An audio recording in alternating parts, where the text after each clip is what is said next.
नमस्कार, जय हिंद दोस्तों। मैं आपका दोस्त शुभम गिरी आप सभी लोगों का हार्दिक स्वागत करता हूं अपने YouTube channel study with Shubham Giri में। दोस्तों, ऐसा ही नहीं, मुझे पूर्ण भरोसा है कि आप सभी लोग स्वस्थ होंगे और अपने आगे का जो शेड्यूल है काउंसलिंग का उसको फिक्स कर चुके होंगे। किस दिन आज जाना है, कब क्या कराना है, ट्रेन भी आपने बुक करवा ली होगी अपने अपने जिले की। मगर दोस्तों, अभी भी बहुत सारे ऐसे डाउट्स हैं जो आप सभी के लोगों के मन में जो दोस्तों हैं वो तैर रहे हैं। और सबसे ज़्यादा डाउट्स दो बातों को लेकर के हैं और हम इन्हीं दो बातों पर बात करेंगे मेनली, और अन्य भी जो मुख्य बिंदु हैं उनके ऊपर भी बात हम करेंगे। एक तो काउंसलिंग किस दिन करवाएं, ये एक बड़ा डाउट है सभी के मन में। दूसरा, डॉक्यूमेंट री अपलोड का जो मौका है वो देगा या नहीं देगा, इसको लेकर के भी काफ़ी जो चर्चा है वो चल रही है। बिहार शिक्षा विभाग में भी चर्चा चल रही है और बीपीएससी में भी चल रही है।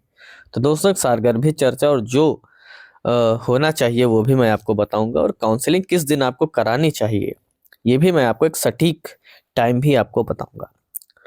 तो दोस्तों, मैं आपका दोस्त शुभम गिरी, TRE 2 सिलेक्टेड। जो लोग नए हैं, जुड़े हैं, मैं उनको बता दूं कि अगर दोस्तों आपको कोई भी डाउट हो डॉक्यूमेंट्स को लेकर के, काउंसलिंग को लेकर के या ट्रेनिंग को लेकर के, तो आप दोस्तों बेझिझक हमसे सवाल जवाब कर सकते हैं। मैं पूरी कोशिश करूंगा आपके सभी सवालों का जवाब दूं। और अगर आप दोस्तों हमसे डायरेक्ट बात भी करना चाहते हैं तो उसके लिए मेरे टेलीग्राम चैनल का जो लिंक है वो मेरे डिस्क्रिप्शन बॉक्स में मिल जाएगा। आप वहां पर जाइए, उस पर क्लिक करिए और हमसे डायरेक्ट कनेक्ट हो जाइए।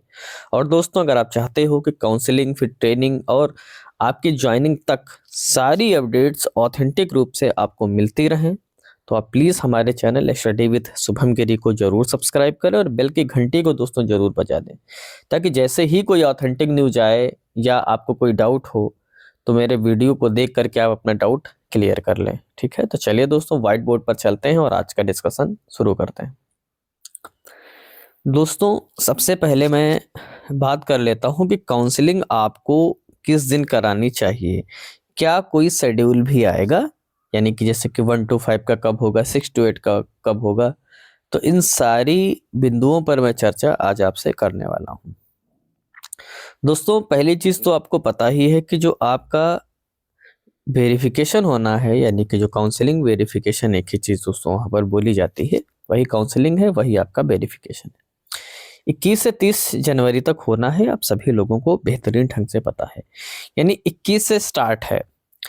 तो दोस्तों, मेरी आपको पहली चीज तो एक मैं बता दूं, कोई TRE 1 और TRE 2 में कोई इस प्रकार से कार्यक्रम नहीं आया था कि इस दिन PRT वालों का होगा, इस दिन जूनियर वालों का होगा, इस दिन TGT वालों का होगा और इस दिन PGT वालों का होगा।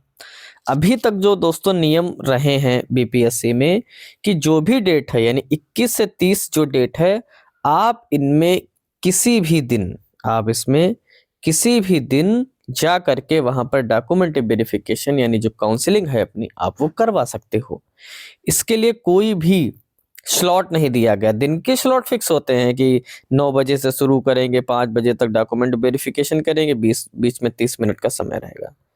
वहां पर दोस्तों क्या होता है कि टेबल्स अलग अलग लगी होती हैं, अलग अलग सब टेबल लगी होती हैं। ये PRT की है, ये जूनियर की है, उसमें भी अलग अलग सब्जेक्ट की अलग अलग टेबल्स दोस्तों जो होती हैं वो लगी होती हैं।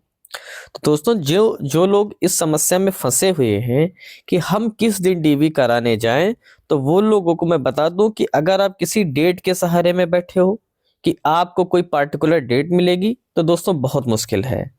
क्योंकि ऑन टाइम अब कोई चेंज कर दे बीपीएससी अपने कार्यक्रमों में, जैसे वो भर्ती करता आया है, तो उसकी बात मैं नहीं कर रहा। अन्यथा की स्थिति में वहां नियम यही है कि आप 21 से 30 में, यानी जो काउंसलिंग का समय दिया गया है, इसमें आप जाइए और किसी भी दिन अपना जो डॉक्यूमेंट वेरिफिकेशन है दोस्तों वो करवा लीजिए। ठीक, मेरी आपको सलाह है कि अगर आप दूर से हो, यूपी से हो, झारखंड से हो, है ना, तो आप अभी से अपना 20 जनवरी का टिकट करा लो। ठीक, 21 को आप पहुंच जाओगे। ठीक, क्यों कराना चाहिए जल्दी, 21 को क्यों कराना चाहिए, इसके बारे में भी सुन लीजिए। मान लो आपके डॉक्यूमेंट्स में कोई दिक्कत आती है, कोई भी दिक्कत आपके डॉक्यूमेंट्स में आती है, तो आपके पास दोस्तों अगले 9 दिनों का समय होगा। कि आप इन 9 दिनों में अपनी जो समस्या है उसको सुलझा लें। लेकिन क्योंकि वहाँ टाइम दिया जाता है कि 30 तक, मान लो आप 21 को पहुंचे, ठीक, और आपको डीवी से रोका गया, तो आपसे कहेंगे इसको सही करा कर लाइए।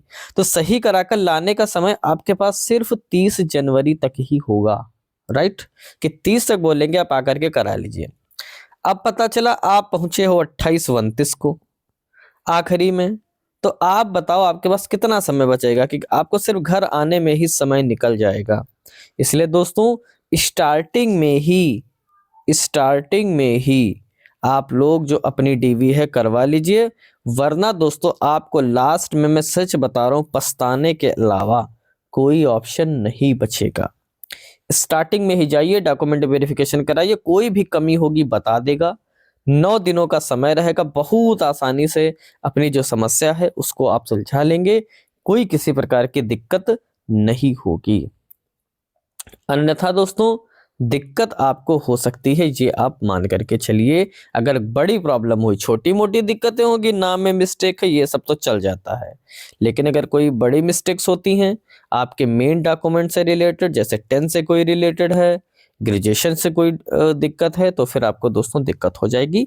इसलिए आपका छोटा भाई या बड़ा भाई जो भी आप मानते हो, उसका सलाह होने के नाते मैं आपको सलाह देता हूं कि आप 21 को ही जाकर के डीवी करा लीजिए, ताकि कोई भी कमी आए तो आपके पास कम से कम अगले 9 दिन रहे उन कमियों को दुरुस्त करके फिर से उन्हीं डेट्स में डीवी कराने का। बाकी दोस्तों आपका विवेक है, आपकी इच्छा है। बाकी कोई शेड्यूल आएगा, बहुत मुश्किल है, अभी तक ऐसा नहीं हुआ है, और बीपीएससी अभी तक पुराने पैटर्न पे ही चल रहा है कि कोई भी जाकर किसी भी दिन करवा ले। कोई चेंज करते हैं तो उसके ऊपर हमारी नज़र भी बनी हुई है, वो अपडेट आपको दे देंगे। पर फिलहाल आप दोस्तों मान करके चलिए 90% मुश्किल है कि कोई शेड्यूल वो देते हैं कि आपको कोई मैसेज आएगा। हम लोग को ना टीआरई 1 में कोई मैसेज आया था, ना ही टीआरई 2 में ही कोई मैसेज आया था। तो ये दोस्तों पहले बिंदु की बात हो गई। दूसरे नंबर बात आते हैं री अपलोड का। दोस्तों री अपलोड के लिए लगातार जो प्रयास है वो जारी है। हमारे भाई बहन मित्रगण जो रहते हैं नज़दीक, वो शिक्षा विभाग भी जा रहे हैं। मैं आपको बता दूं, बहुत सारे मेरे मित्र बीपीएससी भी गए हैं, ठीक है। तो बीपीएससी ने साफ तौर पर बोल दिया है कि देखिए हम अपने ऊपर नहीं लेंगे, यानी बीपीएससी अपने ऊपर कुछ नहीं लेगा। वो शिक्षा विभाग अगर कहेगा, सब कुछ शिक्षा विभाग पे दोस्तों डिपेंड है। अगर शिक्षा विभाग बीपीएससी को बोलेगा कि आप एक बार जो पोर्टल है वो फिर से खोल दीजिए, ठीक है, तभी पोर्टल खुलेगा, अन्यथा की स्थिति में पोर्टल नहीं खुलेगा।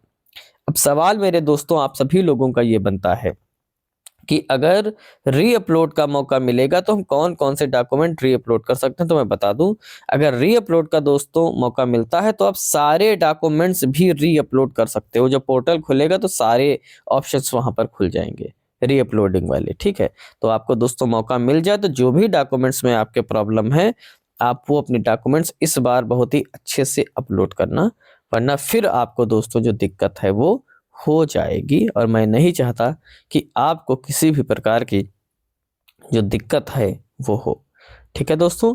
ये बात हो गई। और दूसरी बात दोस्तों एक और समझ लीजिए कि मान लीजिए कि अगर री अपलोड का मौका नहीं देता है तो आपके पास क्या ऑप्शन है।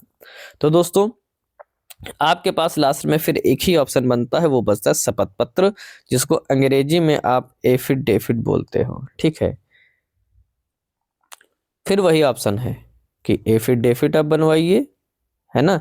इसके अलावा दोस्तों आपके पास कोई ऑप्शन दोस्तों नहीं रह जाता है ना। तो ये दोस्तों आज की अपडेट थी, आपके जो सवाल थे उसके जवाब थे कन्फ्यूजन का। तो जो लोग सहारे में बैठे हैं कि मैसेज आएगा, तो आप बैठे ही रहोगे, मैसेज नहीं आएगा बहुत मुश्किल है, क्योंकि अभी तक कोई मैसेज देने का प्रावधान नहीं किया है बीपीएससी ने, पुरानी भी दोनों भर्तियों में, ठीक है दोस्तों। ये दोस्तों आपके कंफ्यूजन के आंसर थे। फिर भी अगर आपको कोई डाउट हो आप कमेंट करके बताइएगा, हम उसको दूर करने का प्रयास करेंगे। हो सकता है मैं आपके कमेंट्स का जवाब ना दे पा रहा हूँ यूट्यूब पर, तो दोस्तों मेरे टेलीग्राम चैनल के को ज्वाइन करना होगा। उसके लिए डिस्क्रिप्शन बॉक्स ऑन है, वहाँ पर जाइए और मेरी टेलीग्राम चैनल पर क्लिक करिए, आप ऐड हो जाएंगे और मुझसे डायरेक्ट सवाल जवाब वहाँ पर कर पाएंगे। दोस्तों वीडियो अच्छी लगी हो तो लाइक करिएगा, शेयर करिएगा, कमेंट्स भी करिएगा, और मेरे चैनल को सब्सक्राइब भी करिएगा, बेल की घंटी को भी बजाइएगा, ताकि मेरी आने वाली सारी वीडियोस की नोटिफिकेशन आपको मिलती रहे। तो आज की वीडियो में दोस्तों बस इतना ही रखता हूँ। जैसे ही मुझे अन्य कोई अपडेट मिलेगा मैं तुरंत उपस्थित हो जाऊंगा आपके समक्ष वो नई वीडियो लेकर के। तब तक आप सभी लोग अच्छे से अपना ख्याल रखिएगा और मेरे साथ बोलिए जय हिंद, जय भारत।